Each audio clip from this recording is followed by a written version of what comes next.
Hey, Coach, it's Joe Salas here. Got a special treat for you today. I've got a good buddy of mine, Dr. Danny Bailey, and Danny is an expert weight room guy. And I'll tell you, I met Danny about 10 years ago and immediately changed just about everything I knew about the weight room. Got changed in about a week after working with Danny. He is by far the best weight room guy I've ever been around. He introduced me to this conjugate system. Before I met Danny, I was bigger, faster, stronger certified, which I still think is a good deal. And we had started to get into to CrossFit training, and just literally a week of working with Danny, and I realized I didn't know anything about the weight room, and I stole everything that Danny does. And so now's our chance. Danny's going to give us about a 20-minute overview of what he does in the weight room. And be honest with you, I called Danny because I need a refresh on it. So this is as much for me as it is for you guys, but I think you're going to get a lot out of it. So record. All right. So take it over, Danny. All right. Thanks, Joe. Like Joe said, we've known each other for a while. I've learned just as much from Joe as I have anybody else in regards to coaching and what it means to be a man and lead young boys. So I've benefited from this as well. All right, let's get straight to it, guys. Conjugate. Conjugate means to join together using different methods, okay, within a single workout that can lead to what you see here, a stronger, faster, more well-balanced body. All right, now, the conjugate method established itself in America through the West Side method, okay? Louis Simmons, of course, at West Side Barbell Gym up in Ohio, he got to training different power lifter and different athletes, and they were looking for different avenues of training. So what the conjugate method does, okay? All right.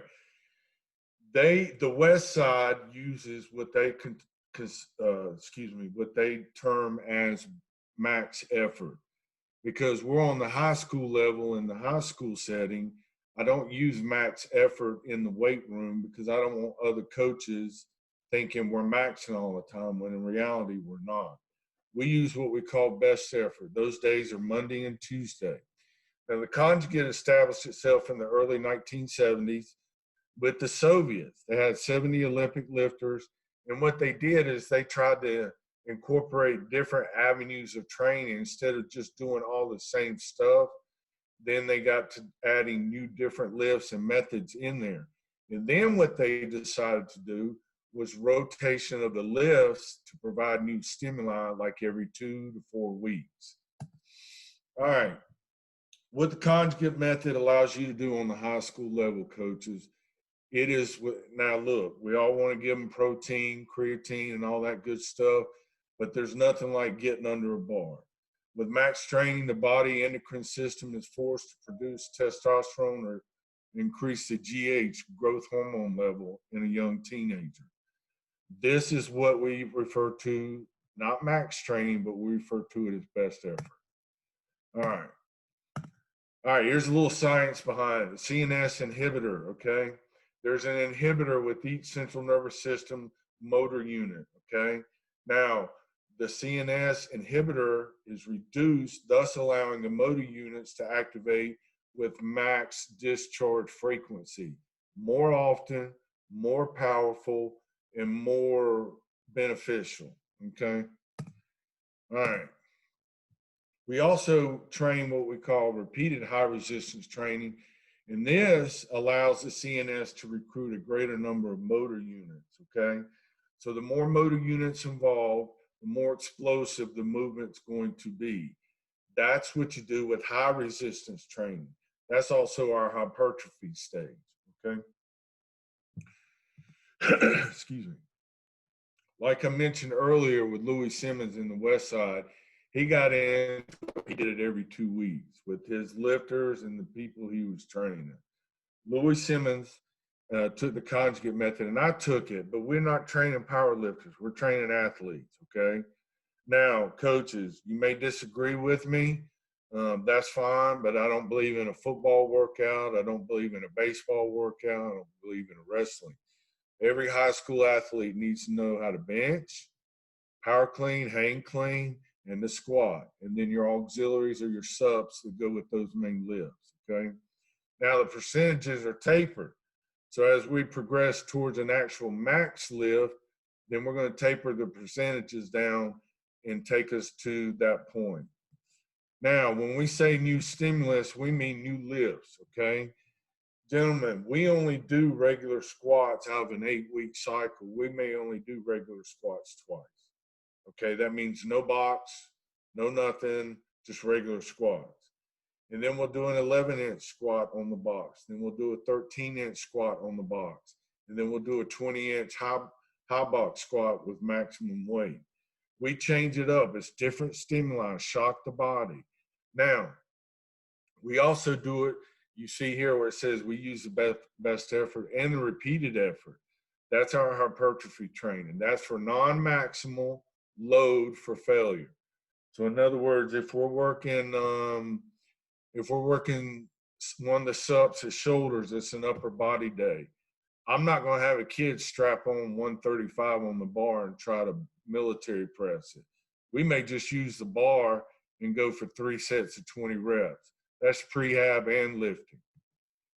All right, there you can see the different type of stimuli. There's boards, there's boxes. You can adjust the height. They make box squats now that are perfect, where the stand adjusts, has a cushion. Those are awesome. You see here down on the bottom an example of a board bench. I believe that is a 3-board bench. Changes the range of motion. That's the thing you have to do, coaches. You have to change your range of motion. You have to shock the system. All right, the variety of lifts, and this is a good thing about the weight room. Every Monday, they know they're going to have best effort, but they don't know what the lift's going to be other than the 2 weeks that they've already performed. The next 2 weeks may come up with something different. So let's just say we're in mini cycle 1, weeks 1 and 2. So we're going to do 11-inch box squat. On Monday, the first Monday, I'm going to take them up to a set of 3. After the set of 3, then they go for a blank, or which is called their best effort. So we are getting a 3-rep max, if you could call it that. I believe in 1-rep max testing, by the way. The variety of lifts also keeps the attention of the lifter. So we're going to take that 11-inch box squat, perform it on Monday. So let's say Joe Salas is in group 1. He records 315 for a best effort, set of 3. Not only are we working absolute strength, okay, but we're also getting a little hypertrophy in there because of the 3 reps and not the single, okay? Now, week 2, I hand Joe the sheet that he recorded on. It's got his workout, takes him step by step, exact percentages of each weight, subs and core lifts. So week 2, he's going to work up to a 3-rep best effort, but that 3-rep best effort is got to be, and we want him. I want Joe to go at least 5 pounds higher than the week before. Now, if Joe doesn't get 3 reps, he gets 2 reps at 320. That is a great win for us. All right. So then Joe goes, well, coach, I'll do it next week. Nope. We've already done our 2-week cycle. We're changing up. So weeks 3 and 4, we may use trap bar as our core lift for our lower body on Monday, and we'll record the best effort. All right. We train, or you should be training at 90% or above every week, changing lifts every 2 weeks. Like I've said, you shock the central nervous system. The central nervous system is not allowed to adapt, is not allowed to set itself into a rhythm where it understands that, okay, I'm doing squats, I'm doing squats, I'm doing squats, I'm doing squats. No, you shock the system. And I'm telling you guys, it also keeps the attention of the lifter. Like I said, they know every Monday's best effort. All right. Best effort, upper and lower conjugate method. All the lifts focus on variations of the main lift: bench, squat, cleans, and deadlift, or we refer to as trap bar. Some of you may be a little bit more conventional or old school, traditional, and use deadlift. All right, there you can see the different emphasis. You have your board for your board bench. Like I said, right there, guys, look at that bench. There's 3 handles there. For us, that's 6 weeks of benching right there. You got 2 board, you got 3 board, and you got 4 board. That is 6 weeks of lifting, 2 weeks for each of those, because you're changing the range of motion. It's not the same lift as it was the previous 2 weeks ago. You go, well, coach, you're only changing it by board. Yeah, but you're also changing which muscles have to put the emphasis into the absolute power to move the lift from that range of motion. All right. We allow posting of records for each lift, breaking Owens. Joe, that kind of goes back to the BFS format, but it's a lot. We do it for everything. We do it for everything. All right, there again, range of motion. I was just talking about this earlier. For us guys, right there on that bench, that's 6 weeks worth of work. That's 6 weeks of benching right there. We're going to do 2 board. We're going to move up to 3 board and 4 board. Now, as we progress in the range of motion, less range of motion means heavier weight. Okay, so they should be working post max. Hopefully, when they get to the 4. And there, the box you see, now we use a traditional wood box. Like I said, I've used 10 by 12 by 21. Now I'm using 11 by 13 by 20. Okay, so those different heights, that's 6 different weeks of squatting for us. Okay. All right. This is what makes it all come together. Now, I did this, the conjugate method. I had to take it and apply it, and I've written several articles that were published, but I took the conjugate method and adapted it to high school strength and conditioning for athletes. And this is what I came up with. All right. Santos, you can see there in the first column, I created this spreadsheet, okay? So now we do warm-ups, dynamic, static, agilities, all that. And then like on lower body days, we'll do ankle squats with the bar or overhead with a plate just to warm up. The sheets are where it's at. Right here you can see the first kid is Santos. He's a strong kid now, very strong. And I'm not sure which cycle this is in. Can't see it. But anyway, it's got to be close to the end because we've dropped down to 5-5-3-3. It says Santos will do 4. cycles 6 and 7 on your sheet there. Okay. All right. So we're getting ready for a max. So right now we're in 5-5-3-3. Right here, and I do the formulas for each column. It used to take a long time, but I've gotten so used to it that I can whip out 2 weeks for 4 classes in like an hour. But this sheet helps keep me organized because you see that blank spot where the cursor is? That's where I'm going to record what Santos did today for 3 reps. Now, if he doesn't get 3, I'm going to mark through this and right beside it maybe 2, maybe 1. Anything we consider above what they did the previous week, anything above that, as far as weight totals go, that's considered a win-win for us. So right here, let's go down a little on the sheet where some of these people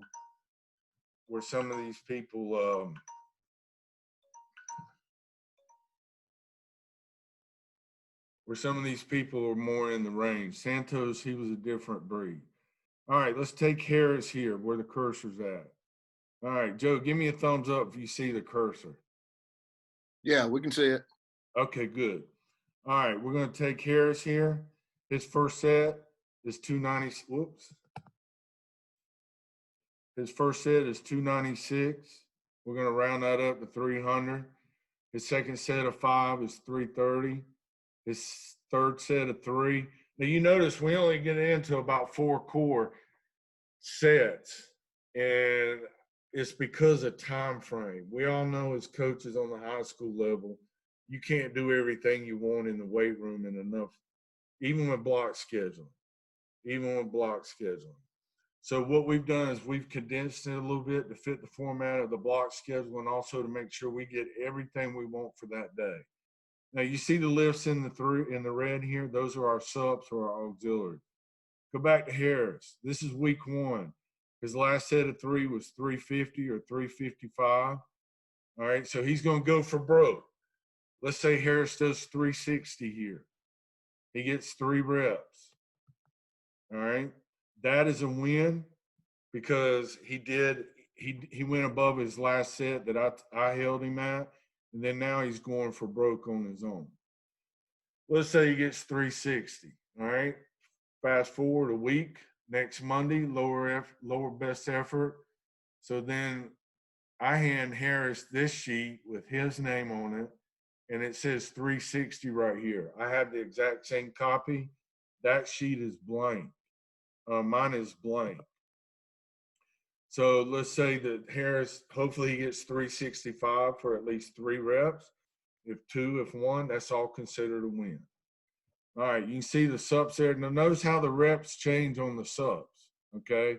Box step up, speed, front squat, straight legs. We're working hypertrophy here. We're going on up in the reps, okay? And you do get somewhat hypertrophy. Dang it, I keep hitting the button. You do get hypertrophy with some of when you're in the beginning of each cycle because the reps are a little bit different, okay? All right, now, this is what we consider our dynamic days. For us, we go Monday and Wednesday or lower body, Monday, Thursday, lower body, Tuesday, Friday, even in season, we're lifting on game day, guys.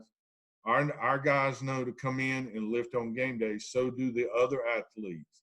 Now, we do take into consideration, let's say it's an upper body day, and I've got the starting pitcher in my class. Well, heck no, I'm not going to have him do best effort or a dynamic day because then the reps are really high.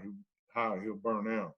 So what we're going to do is we're going to alter and modify his workout. Same for a basketball player. Best effort lower body on Monday. He's got a game that night. We modify. But we stick to this at pretty much. All right, now notice here, all the reps except for pin pulls, okay? All the reps are up there. This is our hypertrophy day. This is where we want to expand the muscle fiber. You know how you go to the gym, coaches, and you start doing curls or bench and you're getting up there in reps, you feel that pump or that tightness. Well, that's what hypertrophy is. And these are our sheets. Now, I've kind of exceeded my time. I'm just going to scroll through here, and I'll be glad to come back and go into more detail about these sheets. But this is what I do in the weight room, guys. This makes it so much easier. It's so much more valid as far as recording information and lifts. And this is our upper body dynamic day. All right. This is a max, let's see, from a year ago, first semester, or excuse me, 1920. Oh, it's this year, I'm sorry. 4th block, if you notice, I created a spreadsheet. Pre-squat was 525, post-squat was 550, and then our plus or minus is 25. Guys, now this just didn't happen overnight. This is going on 5 years of work at Carolina Forest where I'm at now. But if you look down there, this is what we aim for, guys. In the red, on the bottom for our average. These right here are our key players. This is 4th block varsity football players, okay? I just didn't take just the good ones. I took the ones, this is how we rated them. So this is like the top 20. Look down here, our average, 431 for squat, 275 for bench. And this is, to me, the most important lift besides squats. And that's our power cleans, our hang cleans. We average 256 or 255. There's some information for you guys if you want to get in touch with me, ask some questions, but hopefully I'll be back with Joe and I can dive into it a little bit more as far as detail goes. All right, Joe. Perfect, man. I appreciate you doing that. Unshare your screen there if they want to show your pretty face. And let me tell you this, coaches, Danny, I've sent multiple guys to Danny, friends of mine, and Danny loves to talk to coaches and help them get this thing set up. So he's always awesome on that. So you have his contact information, and we'll have him back again. Great job as always, Danny. I appreciate you being on. Thank you, Joe, man. thank you. It was an honor, brother. Thank you so much.